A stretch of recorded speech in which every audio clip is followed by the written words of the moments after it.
네. 네, 이제 지금 송출 곧 될 겁니다. 거기 앞에 플레이 눌러주시고요. 유튜브 플레이 눌러주시고요. 네, 어머님들 반갑습니다. 저는 오늘 분과 협의를 진행할 경기도교육청 2000 매국초에 근무하는 교감 이수현이라고 합니다. 반갑습니다. 손 한번 흔들어 주세요. 감사합니다.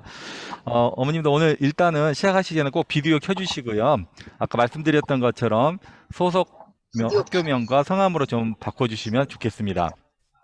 자, 오늘 분과가 진행되는 과정 중에 줌으로 플랫폼 2개로 진행이 됩니다. 줌으로 15분의 참가자분이 계시고요.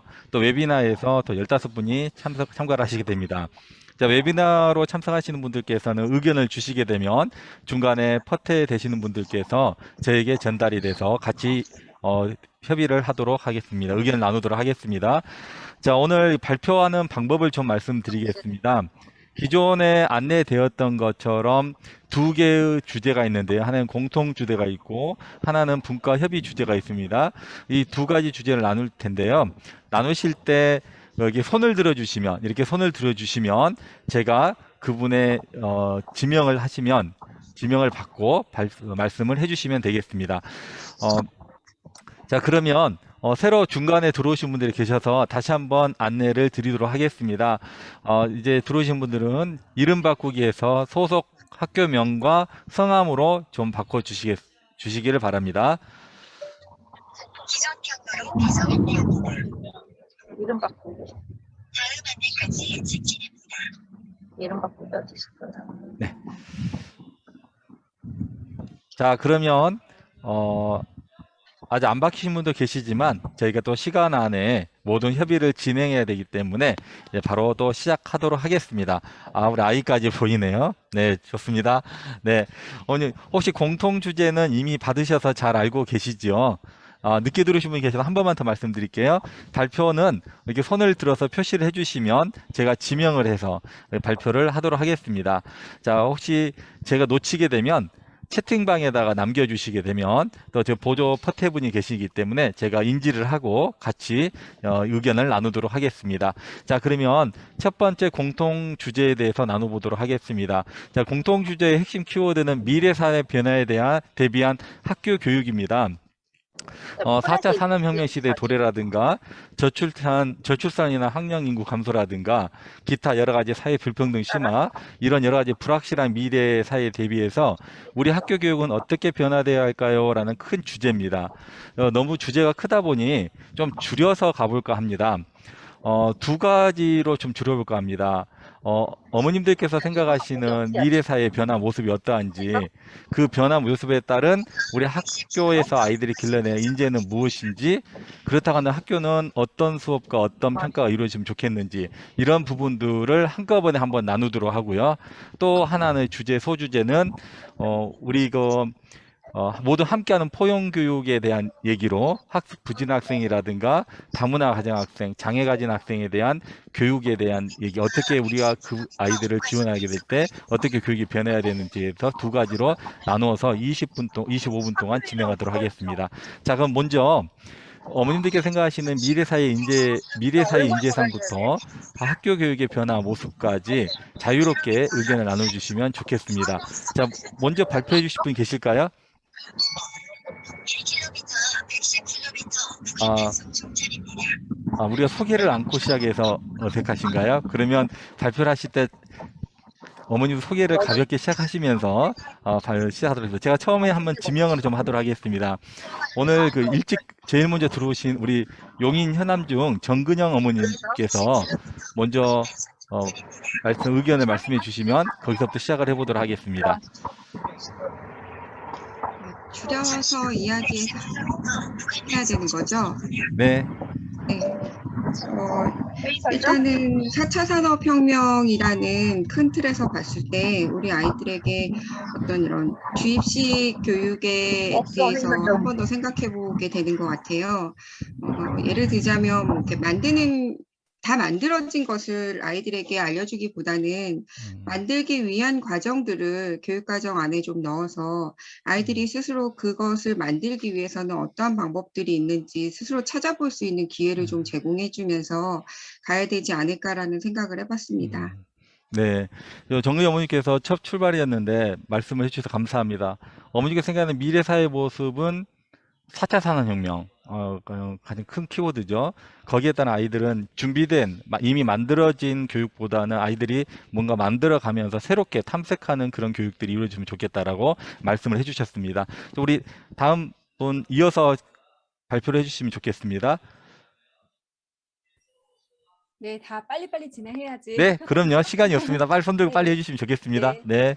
지금 저희가 이제 다 자료를 다 받아보셨을 텐데요. 이미 사전에 이제 미래 인재 사항에 대해서 좀 검토하는 저희에게 다 주셨어요. 그래서 내용 보니 다들 이제 다 비슷한 어떤 이제 각자의 그 능력 같은 것들, 그리고 포용하는 공동체를 살아갈 수 있는 능력, 이런 것들이 이제 많이 보이고, 미래에서 이제 디지털이나 이런 것들에 대해서도 사용에 가능한 인재사항에 대해서 이야기를 하고 있더라고요. 뭐 충분히 맞는다고 공감을 하면서도 전 또한 이런 생각을 좀 해보았습니다. 우리가 과거에는 특별한 어떤 인재, 어떤 몇 명의 리더들이 세상을 이끌어왔다고 생각을 하고 그런 것을 우리가 자꾸 따라가고 지향을 했지만 이제 그것의 그 인재상을 하는 것도 굉장히 과거의 모습이 아닌가. 그래서 각각의 그 다양성을 존중하고 개개인 모두 소중한 인격체로 생각하는 그런 사람들이 오히려 미래에서 지향해야 될 인간상, 인재라기보다 인간상이 아닌가, 이런 생각도 저는 좀 해보았습니다. 네, 어머니께서 그 기존에 우리가 발전, 성장기에 있었을 때는 몇 명의 리더가 도움이 됐었지만 이제는 앞으로는 함께 협력해야 되는 상황이 됐기 때문에 기존의 인재상에 대해서 의문을 좀 제기를 하셨습니다. 충분히 의미가 있다고 판단이 됩니다. 새로운 인재상을 만들어내는 거, 이 자리에서 우리가 시도를 하는 것이니까요. 지금처럼 이렇게 마음껏 말씀을 해주시면 되겠습니다. 자, 그러면 또 이어서 바로 한번 가볼까요? 바로 발표 이어서 해주실 분 계실까요? 네, 그러면 손을 드신 분이 없으면 제가 그냥 바로 지명을 좀 하도록 하겠습니다. 예, 삼선 중에 강민정 어머님 좀 말씀해 주시겠습니까? 네, 저는 앞에 이제 앞서서 했었던 강연이나 또 네. 앞에 토론, 릴레이 토론 하실 때 들으면서 생각했던 것인데, 그 중에서도 선생님께서 어느 분이? 그러니까 앞으로 교사의 역할이 코칭 쪽으로 가야 된다, 이런 말씀을 수업 방법. 하셨는데, 네, 저는 그 부분에 굉장히 많이 동의하고요. 그래서 미래 사회는 굉장히 변화도 빠르고 굉장히 다양하잖아요. 그래서 그거를 매년 이렇게 교육 과정이 미리 이렇게 정해져야 되고 이렇게 되는 그 학교 교육 시스템만으로는 거기에 대처하기에 좀 어려움이 있다고 생각하고, 또 고교 학점제를 하는 그 목표 중에 하나도 그렇게 좀 다양성을 더 확대하기 위한 것인데 그게 학교 안에서의 자원만으로는 좀 부족할 것 같아요. 그래서 지역사회라든가 이런 곳에 있는 자원과 적극적 연계가 필요하고, 또 온라인 상에 있는, 예를 들어 아까 최세분 교수님 말씀하신 뭐 커뮤니티라든가 이런 다양한 그런 자원들과 연계해서 학교 교육이 이루어지는 것이 굉장히 중요할 거라고 생각하는데, 다만 그 안에서 그거를 다 학생들 각자가 알아서 발굴해라, 이건 너무 어려울 것 같고요. 그거를 연결할 수 있는 것을 적극적으로 코칭해주거나 혹은 퍼실리테이션 해주거나 혹은 상담해주거나, 그러니까 아이들의 어떤 진로를 찾아가는 것에 훨씬 더 다양한 상담과 더 많은 그 양의 개별 상담 같은 것들이 아이들한테 제공되어야 할 것 같아요. 그렇다면 충분히 그 연계를 통해서 아이들이 더 많은 자원을 학교 공부와 더불어 그 외부 자원들을 자신의 그 진로 교육이나 아니면 발전을 위해서 사용할 수 있을 것 같거든요. 그렇게 되었으면 좋겠습니다. 네, 강민정 어머니께서는 그 미래가 불확실한 미래 시대에 대비해서 이제 교사의 역할 변화 부분하고 그 지역 자원 활용하는 부분에 대해서 말씀을 해주셨어요. 네. 교사 역할 부분에서 이제 코칭으로 변화, 그다음에 자원에서는 지역 자원, 그다음에 커뮤니티 활용, 이런 부분, 그다음에 주변에서 학교에서 다 이걸 다 감당이 어렵기 때문에 주변 기관에서, 유관기관에서 같이 지원을 해줘서 학교가 이걸 할 수 있도록 해주는 어떤 환경이 조성되었으면 좋겠다. 이렇게 좀 직접 수업과 어떤 평가까지는 언급하지 않으시지만 수업에 있어서 좀 더 미래사에 대비할 수 있는 수업에 대한 하나의 방안을 말씀해 주셨습니다. 자, 좋습니다. 좀 이어서 한번 더 가볼까요? 혹시 우리 송호진 어머님께서 말씀해 주실 수 있을까요? 예. 네, 안녕하세요. 들리시나요? 네, 잘 들립니다. 네, 감사합니다. 저는 오늘 강연 들으면서 대단히 미래가 많이 달라질 거라고 생각은 많이 하진 않고요. 현실적으로 이제 미래 시대가 어떻게 될까 간단하게 생각했을 때, 그러니까 학교라는 공간적인 입지가 좀 좁아지면서 지금처럼 이렇게 우리가 소통하는 것처럼 온라인 수업이 많아지고 또 이렇게 공간의 제약 없이 아이들도 개별적인 수업이 많아질 거라고 생각을 하게 되었습니다. 그래서 전체가 같이 듣는 수업보다는 개별적인 진로를 찾아서 듣는 수업들이 많아지지 않을까 기대도 하고 약간의 걱정도 되고 있습니다. 네, 송호진 어머니께서는 그 아이들이 앞으로 아이들이 진로를 탐색하는 수업을 하다 보니 개별 맞춤형으로 갔으면 좋겠다 이런 의견을 내주셨습니다. 수업 아이들의 입장에서 보다니 수업에 초점이 많이 맞춰지는 것 같아요. 자, 좋습니다. 그러면 우리 이렇게 된 거 제가 그냥 지명을 하도록 하겠습니다. 어머님께서 손을 좋습니다. 어머니. 정은희 어머님 네 말씀해 주시겠습니까? 예. 개인적으로 지금 중학교 아이랑 고등학교 아이를 키우는 네. 부모 입장에서요. 네. 그러니까 과거보다 지금 현재 아이들의 학업 양과 예, 학업량. 그다음에 학교에서 내주는 수행평가, 그다음에 지필고사 이 양이 저는 개인적으로 굉장히 좀 저희 때보다는 많아졌다라고 느끼거든요. 그래서 과목별로 수행평가도 있고 발표도 있고 토론도 있고 지필고사도 보고, 그래서 중학교 아이들도 그렇고 고등학교 아이들도 그걸 해내야 되는 과정의 업무가 제가 느끼기에는 시간 대비 양이 많다고 저는 느껴지더라고요. 그러니까 아이들이 웬만한 성인보다 더 늦은 시간까지 과업을 해야 되는 걸 저는 자주 목격해요. 물론 집집마다 아이마다 그걸 하는 아이들도 있고 안 하는 아이들도 있겠지만 어쨌든 과업이 주어지면 퀄리티가 높던 작던 해야 되는 부담감과 스트레스는 다들 있다라고 생각이 들거든요. 네. 그래서 아이들이 안타깝게도 여유가 없다는 생각이 드는 거예요, 저는. 그러니까 예전에는 진로 수업이 없어서 아이에게 진로 환경을 만들어주면 그래서 이것저것 체험하게 해주고 그래서 아이들이 토론도 하고 이러면서 사고의 증진과 그 다음에 배려와 협력과 이런 거를 믹스한 수업인 만큼은 정말 취지는 좋고 다 좋은데 아이들이 할 양이 너무 많다 보니 여유가 없고 여유가 없다 보니 아이들이 굉장히 분노와 짜증이 많고 그래서 부모 자녀 사이에 과업을 해내야 되는 부모의 부담감, 그 다음에 자녀들도 그거를 어쨌든 해야 되는 일정의 스케줄러가 점점 그래서 가정 안에서 좀 평안함이 깨지는 듯한 느낌이 들거든요. 그래서 저는 개인적으로 이럴 때일수록 아이들이 좀 여유가 생겼으면 좋겠다는 생각이 드는 거예요. 그래서 조금 아이들이 전체적으로 모든 수업을 수행평가를 만약에 체육도 있으시고 다 있으신데 좀 아이들이 자기를 생각하고 자기를 돌아보고 옆에 사람을 돌아보고 그래서 좀 조금의 여유의 시간을 아이들에게 주는 건 좀 그래서 학업의 양을 좀 방대한 양을 좀 줄이던 아니면 일정을 좀 조금 아이들이 자기를 생각하고 돌아보고 여유를 가질 수 있는 교육이었으면 좀 좋겠다라는 생각을 저는 좀 해봐서요. 좀 의견을 드리고 싶었습니다. 네, 감사합니다. 우리 정은희 어머니께서는 어차피 미래 사회가 불확실하고 우리가 유연하게 대처를 해야 한다고 한다면 지금의 아이들한테 좀 그렇게 생각할 수 있는 여유도 주고 그 아이들이 충분히 삶을 성찰할 수 있는 시간을 주기 위해서 당장 해야 될 게 좀 아이들의 과업량을 좀 줄여줬으면 좋겠다. 이게 미래 사회에 대비하는 첫걸음이지 않나 이런 말씀을 주셨습니다. 좋습니다. 자, 그러면 어머니 혹시 또 이어서 저희가 이 주제에 관해서 오선주 어머님, 네네. 네네. 네. 저는 지금 초등학생하고 고등학교 1학년하고 3학년에 재학 중인 학부모인데요. 초등학생 같은 경우 특히 저학년에 작년부터 올해 특히 온라인 수업을 많이 들으면서 저학년인 같은 경우는 한글을 거의 다 떼고 입학을 한 아이 같은 경우는 온라인 수업이 정말 무의미하다라는 생각을 많이 했거든요.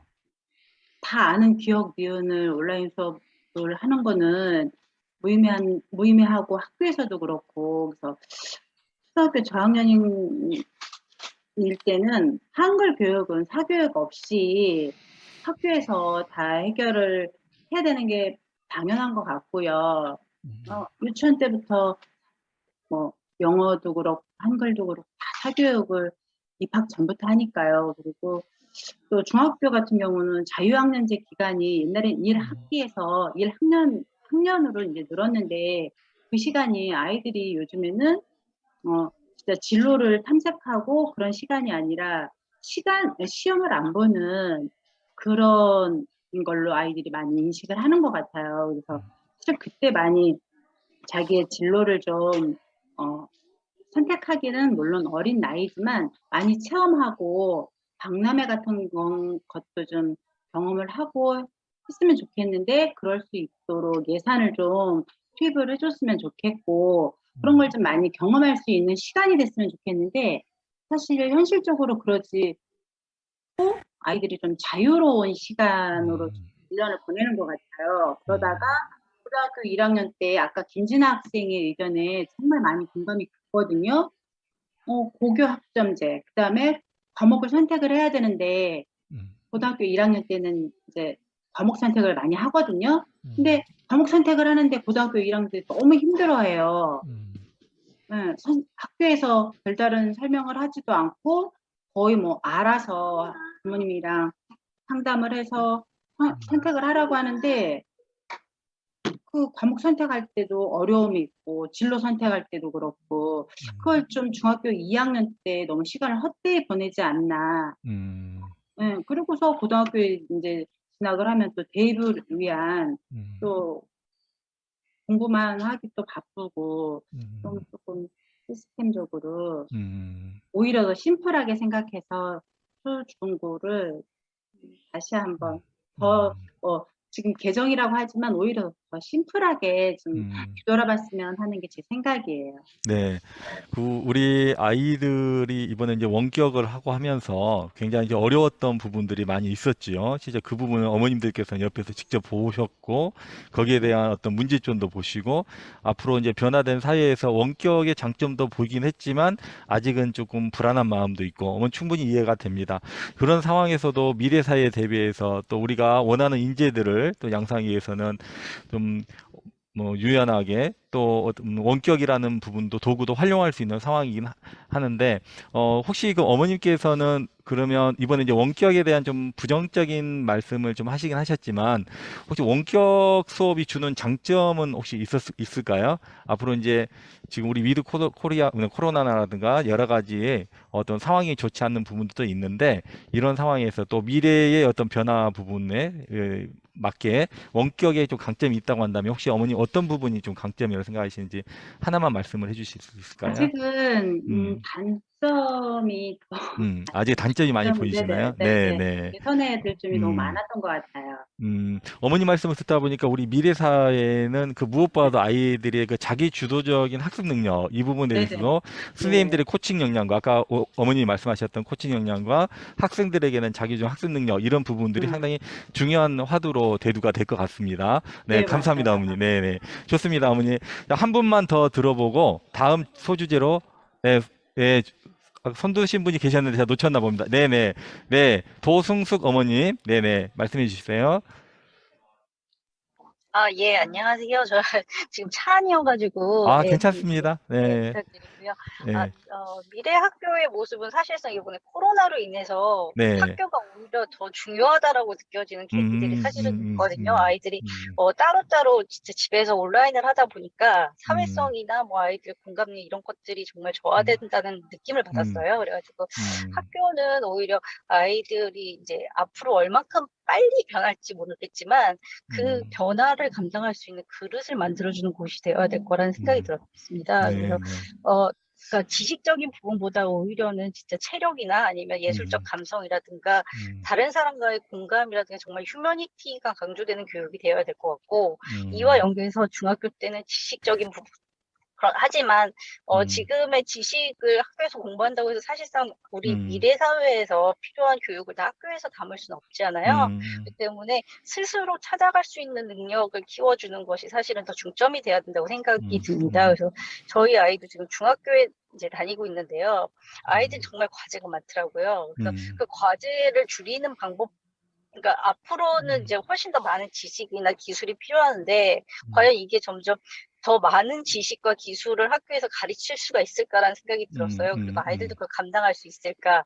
그러다 보면 결국엔 선택적으로 아이들이 내가 필요한 것을 습득하는 그런 기술들이 중심이 돼서 교육이 진행돼야 되지 않을까라는 생각이 들었습니다. 예, 감사합니다. 네, 도승수 어머님께서 앞으로 좀 미래 사회에 대해서는 그 수많은 폭발적인 지식에 대해서 모두 감당하기 어렵다, 학교에서. 그렇다고 하면 기초 기본 개념은 학교에서 다루긴 하지만 학교에서 좀 강조될 교육이 예술적 감성, 체력, 문화예술 교육 쪽으로 좀 강화가 되었으면 좋겠다. 그래서 그 무엇보다도 그 과정 중에 아이들의 어떤 선택권이 보장됐으면 좋겠다. 그래야지 미래 사회에 대비할 수 있는 어떤 교육의 체계를 잡을 수 있지 않겠느냐 의견을 주셨습니다. 네, 어머님들 말씀을 이렇게 듣다 보니까 미래 사회에 굉장히 좀 불안하지만 우리가 가깝게 느꼈던 코로나 이런 문제들, 그다음 원격의 수업에 대한 문제, 이 부분은 가까운 미래에 느꼈던 부분들을 현실적으로 체감했던 기간이었던 것 같아요. 그 과정 중에 느꼈던 부분과 또 나름대로 미래 사회의 변화 모습에 대해서 우리 학교가 이렇게 변했으면 좋겠다. 짧은 시간이지만 교사의 역할, 또 학교의 환경 문제, 또 자원 문제, 그다음에 그 교육의 컨텐츠 문제에 대해서 어머님들께서 많이 말씀을 해주셨습니다. 어머님 주제를 살짝 돌려서 같은 맥락이지만 우리가 이번 개정 교육 과정에서 포용 교육을 내세우고 있는데요. 학교에는 이렇게 학교에서 열심히 하고 교육 공동체가 협력을 해서 아이들을 돌보고 또 교육을 하고 있지만 학교에는 학습 부진 학생도 있고요. 또 다문화 가정 학생도 있고 장애를 가진 학생들이 많이 있습니다. 우리 이런 아이들까지 학교에서 품어서 교육을 하려고 하다 보니 학교가 좀 어려움이 많긴 합니다. 그렇지만 어머님들 입장에서 우리 학습 부진 학생이라든가 다문화 가정 학생이라든가 장애를 가진 학생들을 학교에서 함께 협력하면서 성장할 수 있는 교육을 한다고 한다면 어떻게 학교에서 해주셨으면 좋겠는지 말씀을 해주시면 저희들도 많은 참고가 되고 또 도전을 해보는 좋은 계기가 될 것 같습니다. 자, 이 부분은 제가 시작을 우리 발표를 한 번도 안 하신 우리 최은하 쌤 어머님부터 한번 시작을 해볼까요?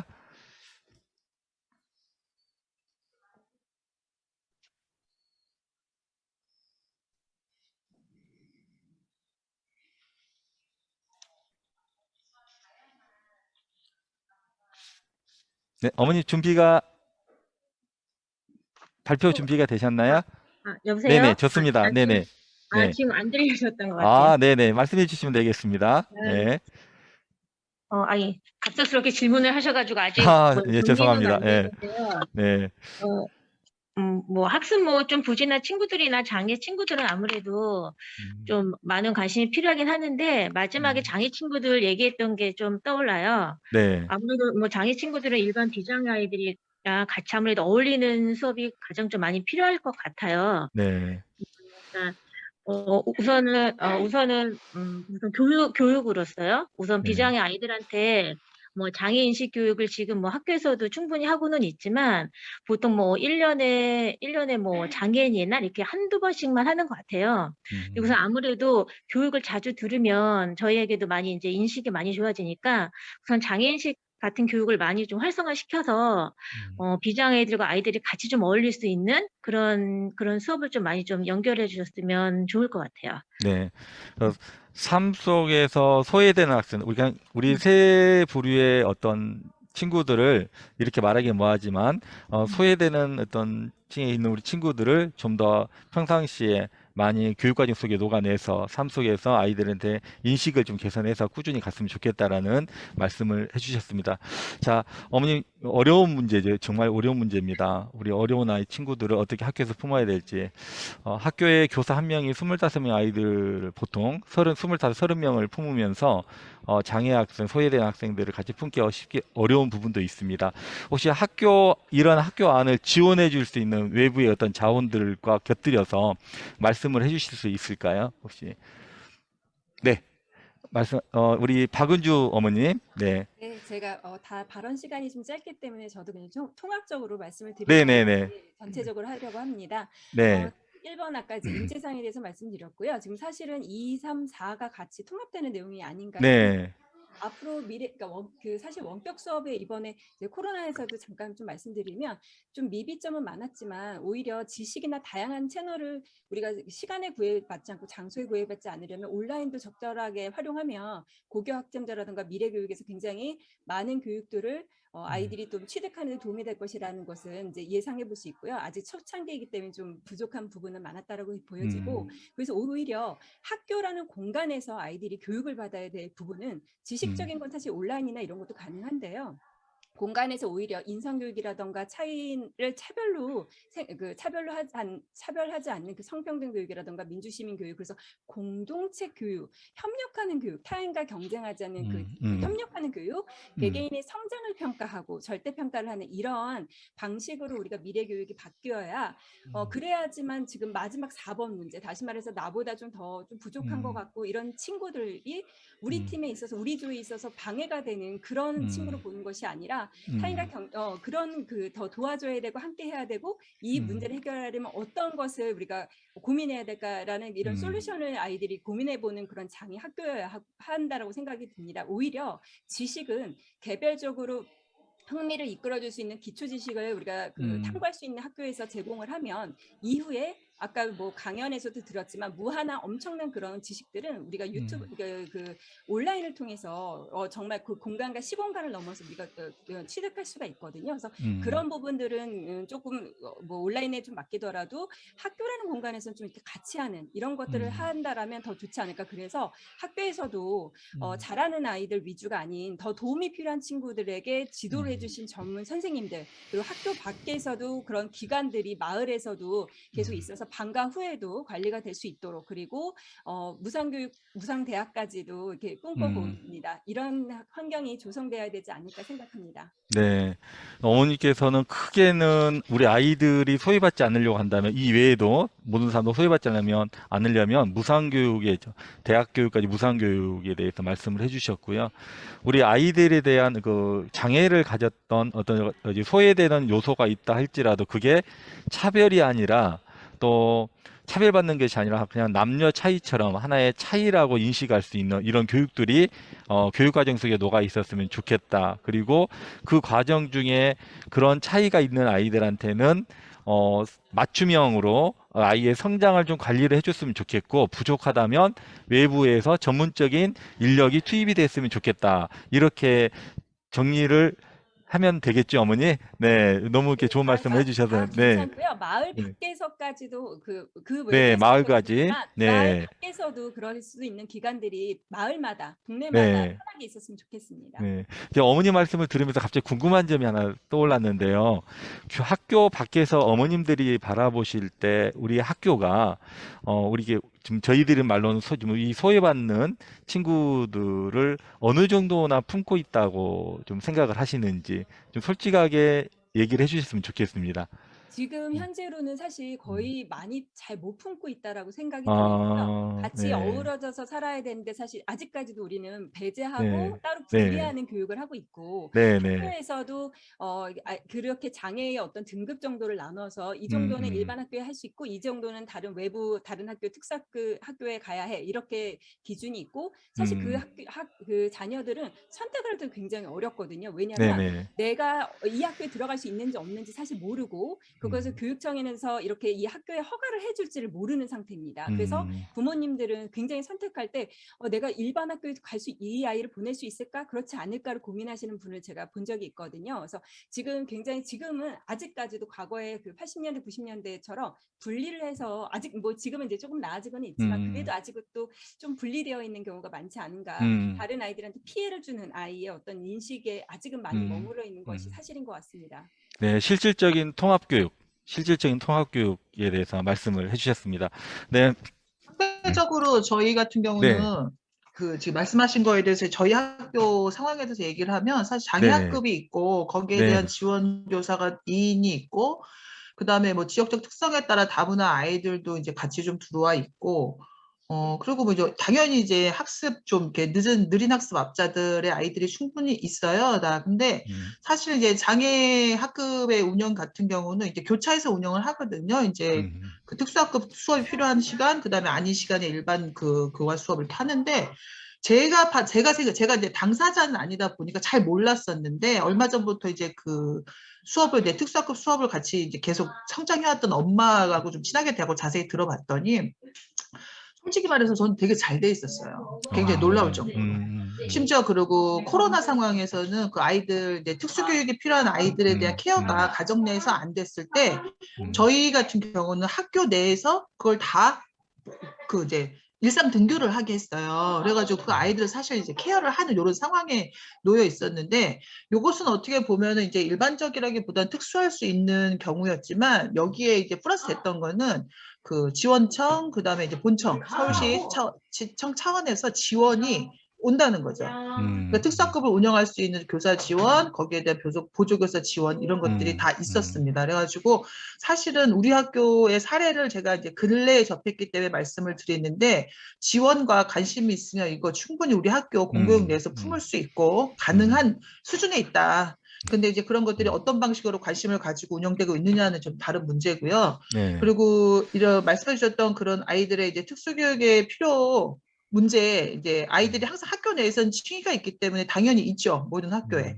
근데 사실 이거에 필요한 거는 아까 말씀하신 것도 당연히 분리는 아닙니다. 근데 학교 내에서 품는다는 의미 자체도 학교가 품어야 되는 주체 대상이라기보다는 우리의 이제 오늘의 주제인 미래 교육 과정과 연관해서 생각을 한다면 아이들이 함께 해야 돼요, 아이들이. 그래서 우리 아이들이 사실은 나만 잘 되게 해주세요가 꿈이잖아요. 그리고 모든 아이들의 직장이 내가 취업하게 해주세요. 직장인이 꿈이잖아요. 우리 어머님들이 뭐 저하고 연배가 비슷한 경우에는 직장인이 꿈이신 적이 있어요? 저는 그냥 버스 차장이 되고 싶었었는데 그렇지 않으면 갑자기 어떨 때는 황당하게 뭐 대통령도 되고 싶었다가 뭐 막 그랬어요. 근데 우리 아이들은 꿈이 다 직장인이에요, 똑같이. 거기다가 직장인인데 이제 넥타이 메고 출근하는 직장인. 그게 이제 하기 싫어. 그러면 건물주 아니면 연예인이죠.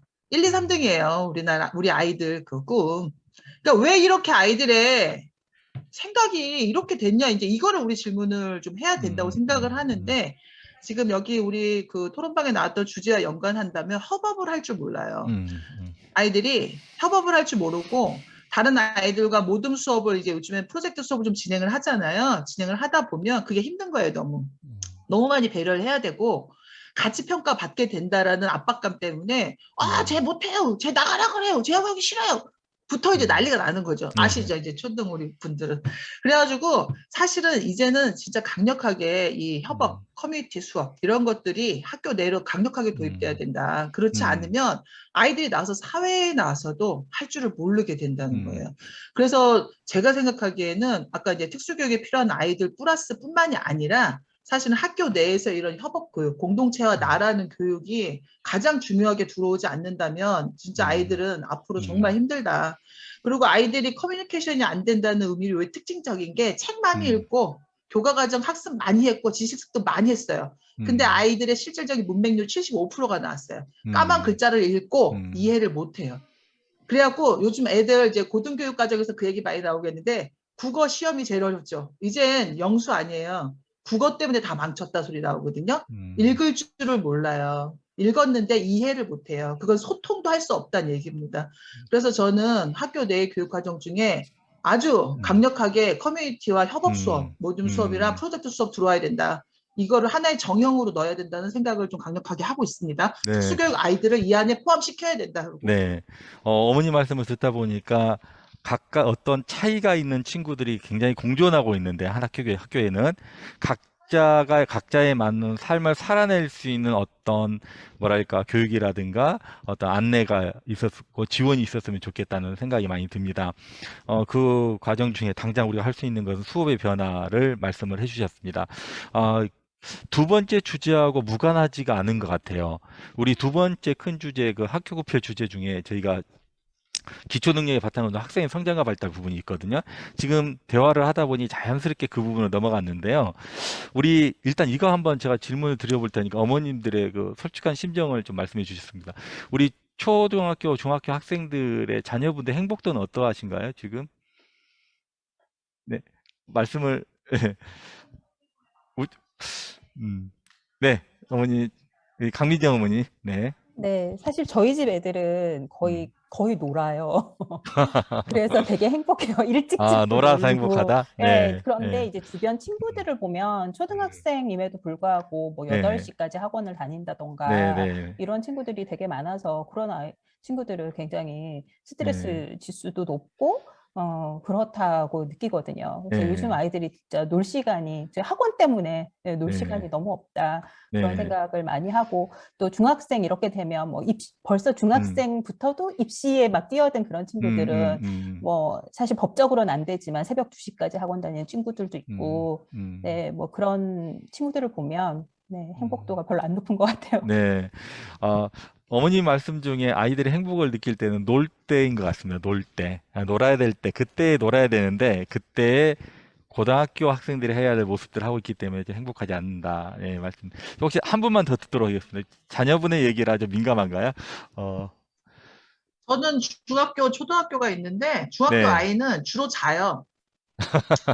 근데 생애주기 성장 단계상 중학교에는 자야 돼요. 그렇죠. 많이 네. 자야 돼요. 그래야지 커요. 네. 뇌도 크고 생각도 크고 몸도 크고. 근데 안 재우죠, 중학교 때부터. 네. 그리고 초등학교 아이는 대부분의 경우 앉아서 저희 이제 애 같은 경우는 그림 그리는 네. 걸 좋아해갖고 네. 뭐 활동적인 걸 하라 그러면 그건 안 하고 주로 앉아갖고 그림을 하루에 몇 시간씩 그려요. 뭐 이제 네. 그러다 그리다 지치니까 요즘은 컴퓨터로 그리더라고요. 네. 거의 저희 집도 맞습니다. 저희도 다 대부분 놀고 있습니다, 집구석에서. 네. 저희 어머니 말씀 두 분의 공통적인 것은 아이들은 놀아야지 행복하고 또 놀면서 개념을 습득해야지 더 어떤 뭐랄까 지식의 어떤 기반, 기초 기본 실력을 쌓을 수 있는 기반이 조성이 되는데 어머니 놀이하는 것과 놀면서 공부할 수 없을까요? 혹시? 어머니들이 생각하시는 것 중에 놀면서 공부하는 거에 대해서 어떻게 생각하시는지, 그게 가능한지. 네. 생애주기 일반이에요? 아니면 네. 학습 과정 중에 학교 공교육 과정 중에서의 네, 공교육 결합성을 과정 중에 한번 말씀을 결합성? 해주시면. 네, 네네. 네. 놀이와 공부의 연합이랄까요? 결합이랄까요? 네. 어머니도 어떻게 생각하시는지. 네. 네. 어머니 아이고 죄송합니다. 정근영 어머님, 네, 말씀해 주시겠어요? 네. 네. 즐기는 거는 네. 이길 수가 없는 것 같아요. 네. 네, 아이들이 놀면서 룰을 익히고 그리고 어떤 갈등을 조정하는 것도 그 안에서 저는 해결할 수 있는 부분이라고 생각하거든요.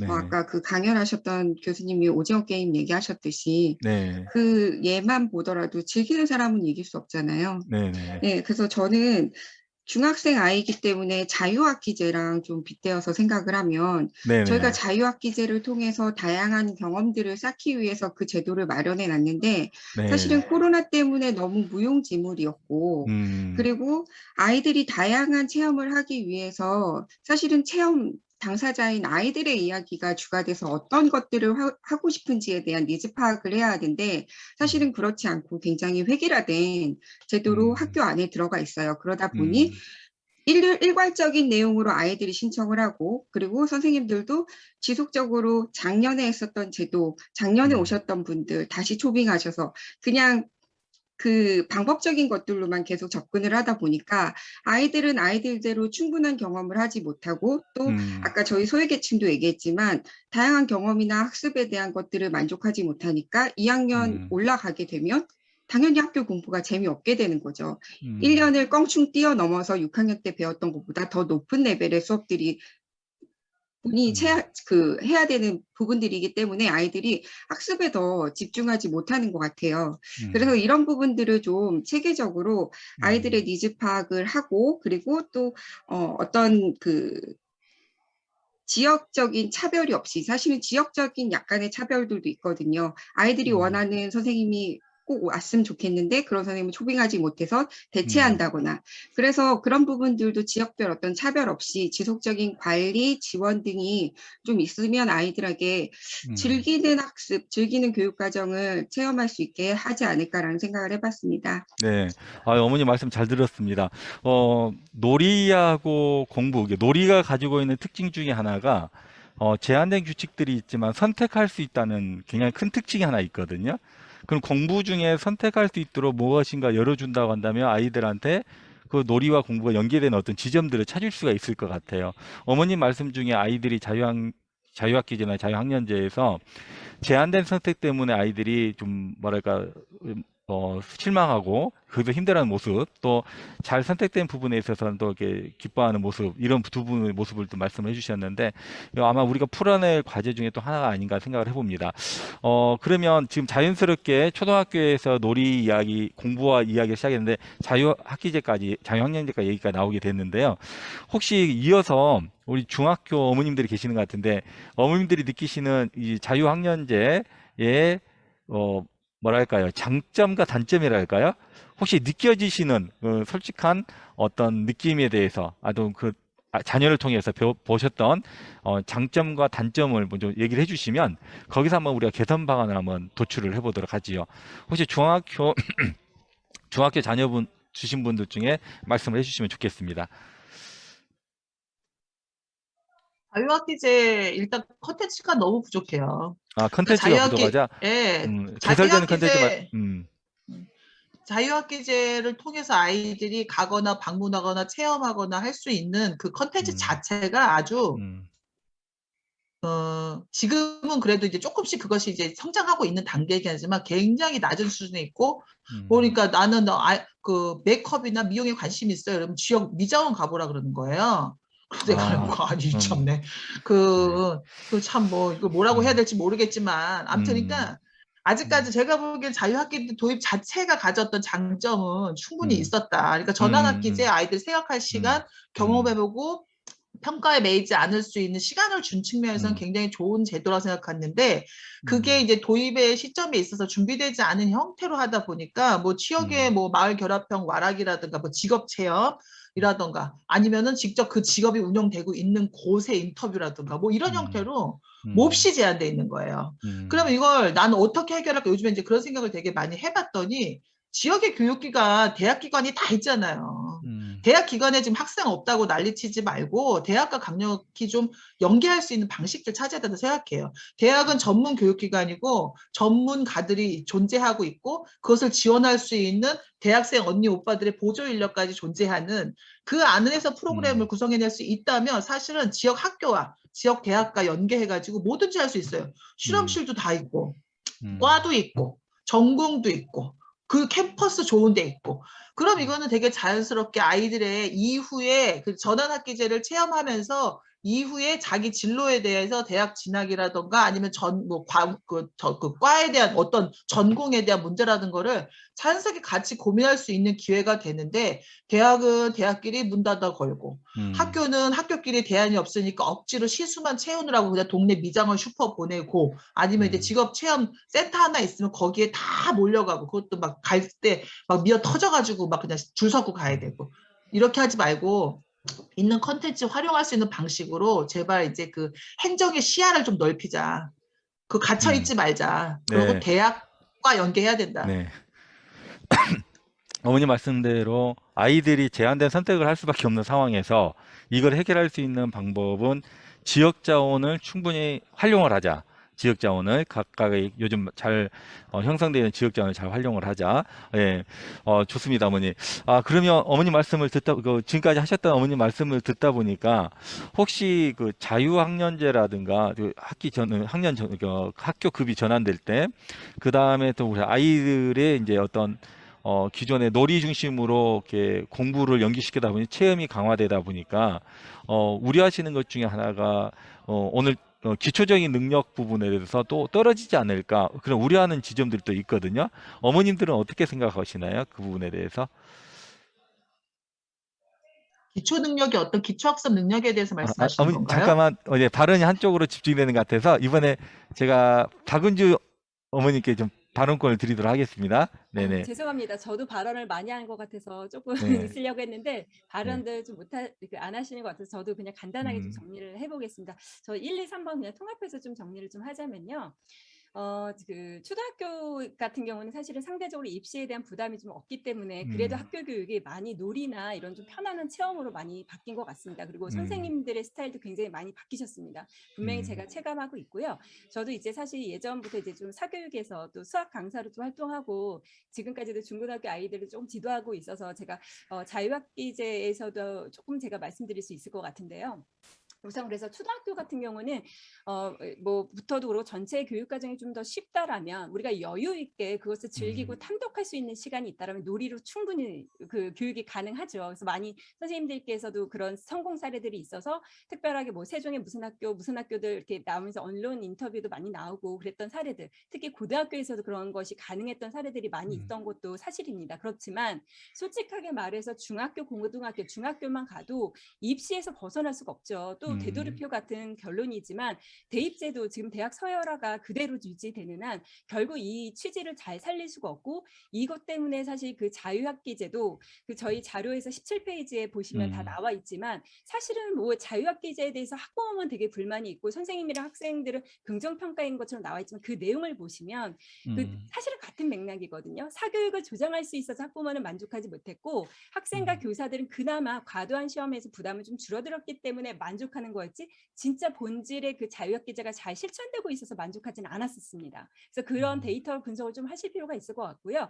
지금은 사실 그래서 대입제도랑 이 대학 서열화가 유지되고 있기 때문에 자유학기제는 지금 본연의 그 취지는 정말 좀 퇴색이 되고 그 시간에 정말 최대한 사교육으로 진도 빼는 시기로 정말 삼고 있는 것이 사실이거든요. 그런 부분이 좀 안타깝고 저 개인적으로는 전 초등학교 아이들만 이제 있는데 아직 저도 이제 그런 교육에 대해서 학원에 보내지 않아요. 여기 어머님들이 좀 저랑 비슷한 분들이 많으시네요. 좀 왠지 동질감을 느끼는데요. 저도 그래서 저도 교육관이 좀 뚜렷하게 있지만 저도 이제 살짝 이제 흔들리기 시작합니다. 고학년 되면 이제 영어 수학은 이제 보내야 되는 것이 아닌가, 너무 처지는 것이 아닌가 이런 고민을 좀 하게 되거든요. 그래서 이런 그 고민을 초등학교 때는 최대한 이렇게 자유롭게 좀 키우시려고 노력하시다가 중학교 가면서 자유학기제 때 이제 만나면 이때 학원 다 보내야지 이런 분위기가 아직도 많다. 근데 결론은 대학 서열화 이것이 또 우리 발목을 잡는다 이렇게 보여집니다. 네, 우리 모든 교육 이야기의 항상 끝은 대입의 제도의 귀결이 되지요. 네, 제가 이제 이 질문을 어머님들한테 드렸던 이유는 뭐냐면 우리가 이제 오늘 분과 협의를 하는 게 어떤 협의를 하는 부분도 있지만 실은 이해도를 서로 제고하는 부분들도 있잖아요. 체험이라고 하는 것 자체가 실은 내실 있게 운영이 된다고 한다면 아이들의 그 기초 개념이라든가 어떤 배경 지식을 넓혀주는데 상당히 일조를 하는 건 사실입니다. 그래도 좀 느리지만 아주 탄탄한 교육을 할 수 있는 기반이 되는 건 사실이거든요. 그래서 우리가 이제 체험 교육에 대한 어떤 장단점을 한번 좀 제고해 봤으면 하는 의미에서 던져보았습니다.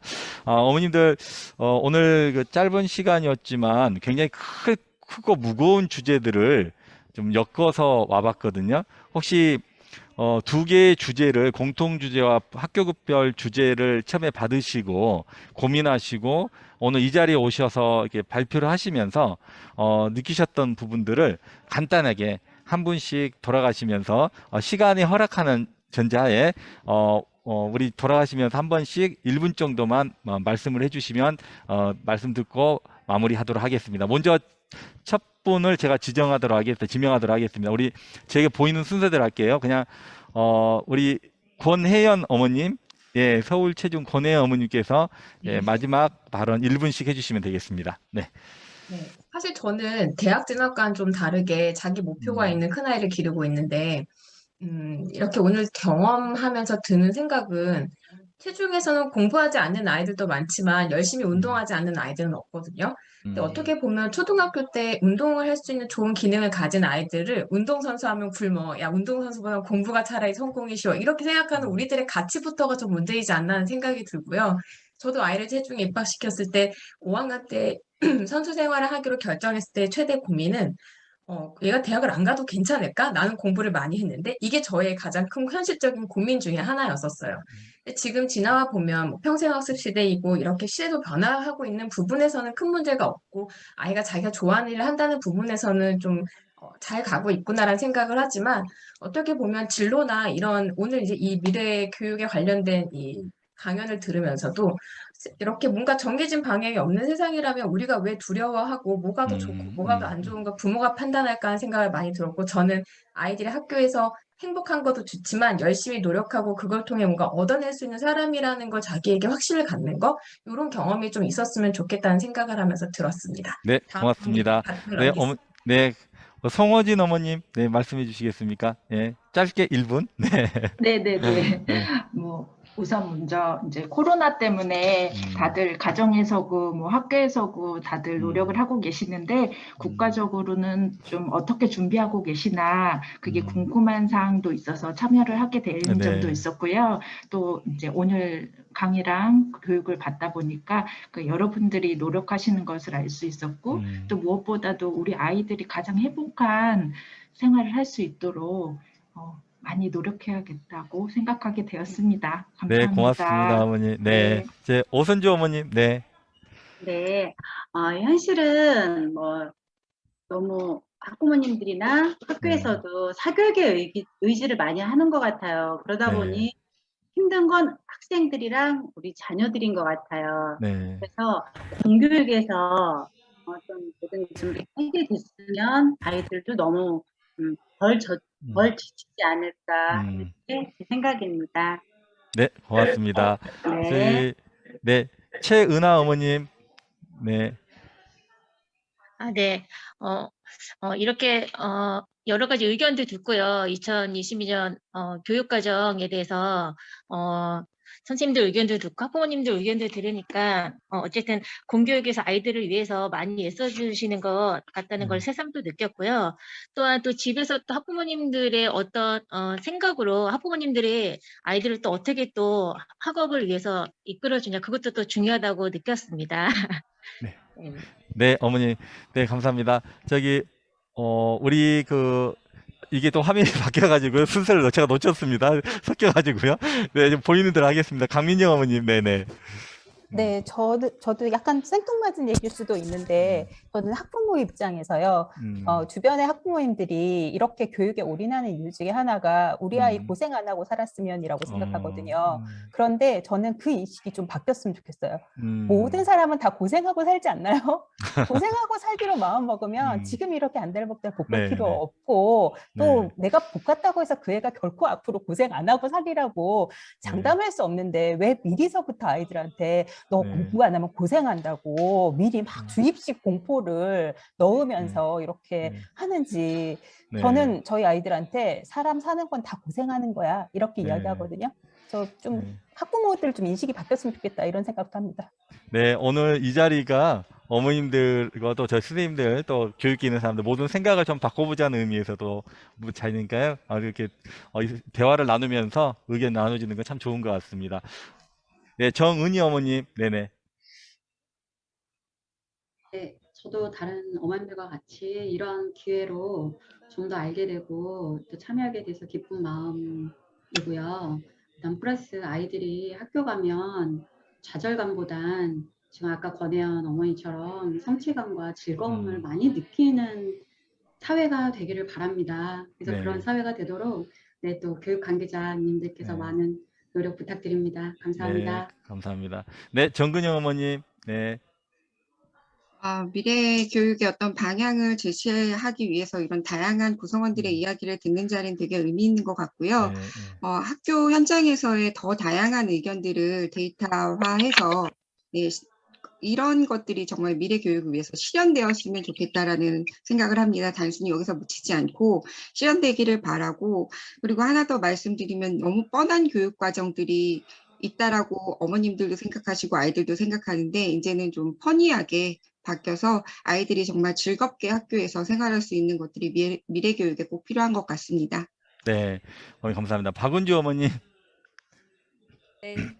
오늘 너무 발언 많이 했는데 짧게 해보겠습니다. 네. 학교라는 곳이 그 교육을 시작하고 배우는 능력을 향상시키고 협업을 할 수 있는 이런 공간으로 탈바꿈이 돼서 행복한 학교, 즐거운 학교, 다양한 생각도 존중받고 지지받는 학교, 이렇게 거듭나게 바라봅니다. 감사합니다. 네. 네, 우리 이혜숙 어머님. 예. 말을 많이 해가지고. 아니, 그러니까 우리가 오늘 아까부터 지금까지 이 방에서까지 얘기하는 게 아이들한테 뭘 해주려고 얘기하잖아요. 뭘 하지 않는 교육 좀 해보자, 제발. 하지 않는. 그러니까 학교는 하나의 운동장이에요. 그냥 필드를 깔아주고 그 안에 여기에는 올라가지 말고 여기에는 밥 먹는 데고 이렇게 정해져 있듯이 그냥 교육도 그렇게 설계하자. 그리고 그 안에서 아이들이 스스로 프로젝트로 스스로 협업으로 놀 수 있게 만드는 교육 그림 한번 그려봤으면 좋겠고요. 이건 제 바람이고, 아까 한 가지는 아까 강의하신 분, 제가 좀 너무 좀 화가 나가지고, 그러니까 상위 1%도 안 되는 사람들 얼굴 쭉 걸어놓고, 자, 앞으로 미래 이렇습니다. 막 제페토 이렇습니다. 이런 거 강의 이제 좀 안 들었으면 좋겠다. 이건 좀 꼭 말 좀 해야겠어요, 내가 진짜. 이상입니다. 네. 혹시 제가 지명을 안 하신 분 계시나요? 네. 네. 어머니, 도승수 어머님 짧게 부탁드리겠습니다. 시간 제한이 있어서. 네. 예. 오늘 많은 어머님들이나 많은 분들의 의견 들어서 되게 반가웠고요. 그리고 제가 생각하는 교육은 앞에서도 많이 말씀하셨지만 부모님들 욕심이 가장 많이 망친다라는 생각이 들더라고요. 그러니까 아이들의 교육을 유치원 때부터, 아니 태어날 때부터 다 세팅을 해서 대학교까지 어떻게 해서 얘가 직장을 어디 갈 때까지를 다 맞춰주시려고 하는, 근데 그런 교육보다는 스스로 선택할 줄 알고 스스로 좀 뭔가를 만들어내는 삶을, 이제 그런 에너지를 갖는 그런 교육을 만들어야 된다고 생각을 하거든요. 그래서 조금 부모님들이 좀 내려놓으시고 덜 하시고 돈 덜 쓰시고 오히려 그걸 같이 가족과 노는 데 쓰시는 그런 교육이 됐으면 좋겠습니다. 네. 감사합니다. 네, 어머님들께서 말씀해 주신 거, 오늘 이렇게 해주셨던 것들, 또 마지막에 소감 1분씩 줬던 그 마음, 그 마음대로 우리가 삶의 현장에서 실천을 한다면 각각의 삶을 살아내는 모습 속에서 우리 교육을 좋게 만들어낼 거라고 생각이 듭니다. 어머님들 정말 고생 많으셨고요. 오늘 우리의 이야기가 우리의 생각을 좀 바꾸고 함께 좋은 교육을 만들어가는 뜻깊은 자리가 되었으면 좋겠습니다. 어머니 너무 감사합니다. 이것으로 마무리하겠습니다. 고맙습니다. 네, 어머님들께서는 지금 A분과로 다시 전부 되돌아가시면 되겠습니다. 소회실 나가기를 누르시면 됩니다. 하셨습니다. 네, 고생하셨습니다.